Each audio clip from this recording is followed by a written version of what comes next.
Merkezi. Sabır küpünün keşfinin 40. yıl dönümü 2014 yılında kutlandı. Mutlaka çocuklukta her biriniz bu küple az da olsa ilgilenmiştir.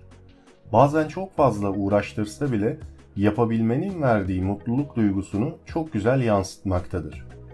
Ancak insanlık tarihinin en ilginç oyuncaklarından biri olan bu oyuncağın gerektiği önemle kutlanabilmesi için hazırlıklar güzel olmuştu.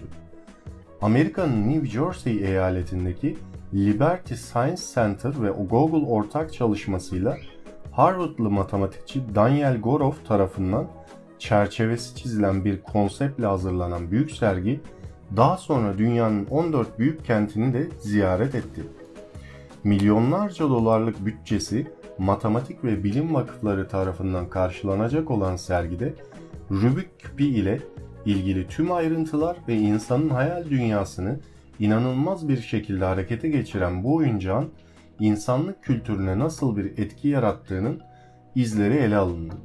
Rubik küpü hayranları bu büyülü nesnenin bilimden astrolojiye, tasarımdan yemek kültürüne kadar insanoğlunun hayatının her alanına girdiğini ileri sürüyorlar. 1974 yılında Erno Rubik adındaki genç bir Macar bilim adamı tarafından icat edilen ve de o zamanlar sadece şekillerin ve renklerin kombinasyonlarını hissettirmek için bir ders aracı olarak tasarlanan bu oyuncak gerçekten de dünyada bir salgın yaratmıştı.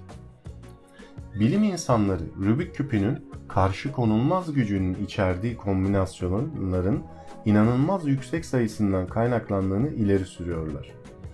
Yıllardır Rubik küpünü inceleyen bilim insanları trilyon kere trilyonlara varan kombinasyonlar içinde Rubik küpünün her durumda en fazla 20 hamlede çözülebileceğini matematik yoluyla ispat etseler de insanoğlu henüz bu başarıya ulaşamadı. Bilgisayarlar hala Rubik küpünü insanlardan daha hızlı çözmekteler. Renk ve şekil tasarımı için ders aracı üretirken birden bu oyuncağı icat eden bilim adamı ise tüm bunlara bıyık altından gülüyor. İnsanoğlu için önemli şey oyundur diyor. Oyun zihninizi geliştirir. Hep oyunlar oynayın ve hayatta hep sevdiğiniz şeyleri yapın. Siz sevdiğiniz işlerle uğraşırken İnanın eninde sonunda başkalarının da çok seveceği şeylere ulaşacaksınız. Dahi Erno Rubik 68 yaşında ve kurduğu şirketiyle hala oyunlar ve oyuncaklar üzerinde çalışıyor. Büyülü küp 40 yaşına girdiğinde yüzünden gülümsemesi hiç eksik olmayan büyük mucit de 70 yaşındaydı. Yıl dönümü Budapeşte'de de o tarihe kadar inşa edilmesi planlanan büyük bir Macar Dahileri Müzesi ile kutlanacak. Rubik küpünün tarihçesi hakkında konuşalım. Rubik küpü nedir? Rubik küpü nasıl çözülür? Rubik küpü ne zaman icat edilmiştir gibi sorularınızın birçoğumuz Rubik küpüne aşina olsa da yine de tam olarak hakim değiliz. Rubik küpü 1974 yılında Macar mimar ve heykeltıraş Erno Rubik tarafından icat edilmiştir. Amaç neydi? Amaç elbette tarih boyunca en çok satılan oyuncaklardan birini üretmek değildi. Rubik'in oluşturduğu ilk küpte 26 küçük küpten bir büyük oluşuyordu. Küpün ilk modeli 1974 yılında tamamlansa da tahmin edileceği gibi tasarım aşaması çok daha öncelere dayanıyordu. Rubik küpünün diğer adları. Rubik küpü ilgili patent başvurusu 1975 yılının başlarında yapıldı. Macaristan'da üretilmeye başlaması ile 1977 yılında gerçekleşti. 1977 yılında satışları yapılan Rubik küpü özellikle akademi dünyasının da dikkatini çekti. Yıllar içinde ise hem popüler kültürün ilginç parçalarından birine dönüştü hem de her zaman zeka küpü olarak adlandırılarak özel bir anlam yüklendi. Rubik küpü nasıl çözülür? Peki Rubik küpünü nasıl çözebiliriz diyebilirsiniz.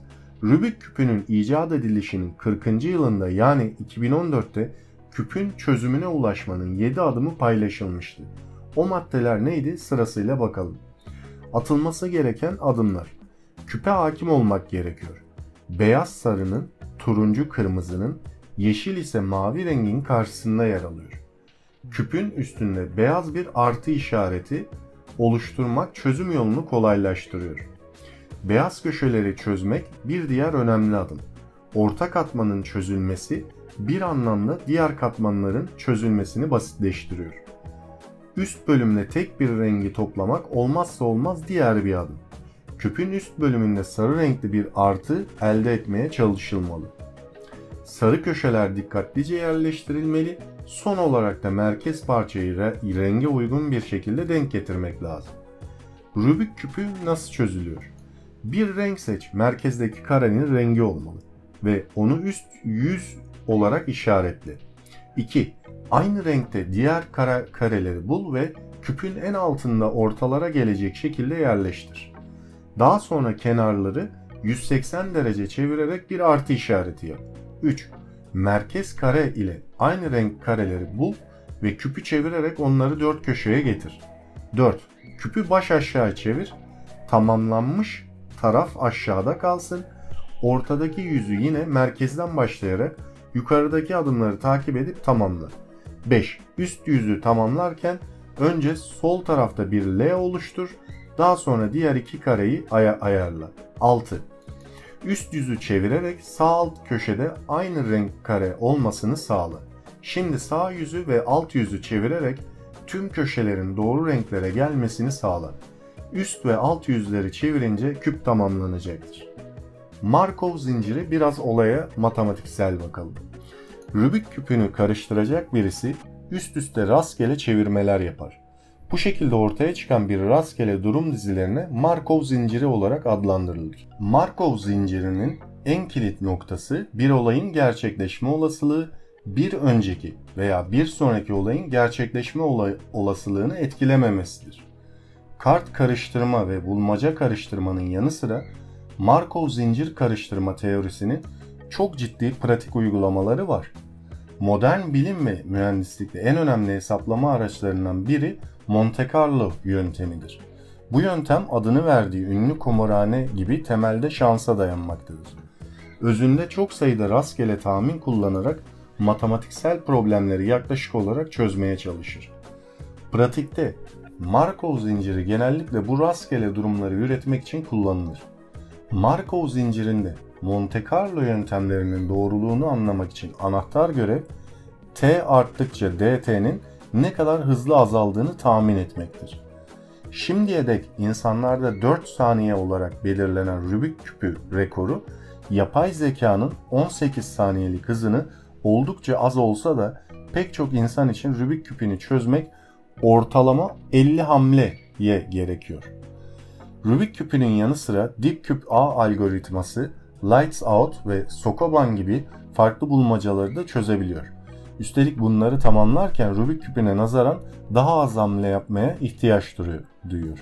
Zeka küpü ve diğer bir adı ile sabır küpü insanlara oldukça iyi zeka gelişimi sağlamaktadır. Ufak çocuklarınıza bu deneyimi yaşatmayı unutmayınız. Bu küpe ait çeşitli tabirler mevcut. Bunlardan birisi zeka küpü, sabır küpü ve gerçek adıyla Rubik küpü olarak geçmektedir. Kanalıma abone olmayı ve yorum yazmayı unutmayınız. Bir sonraki videoda görüşmek üzere, hoşça kalın.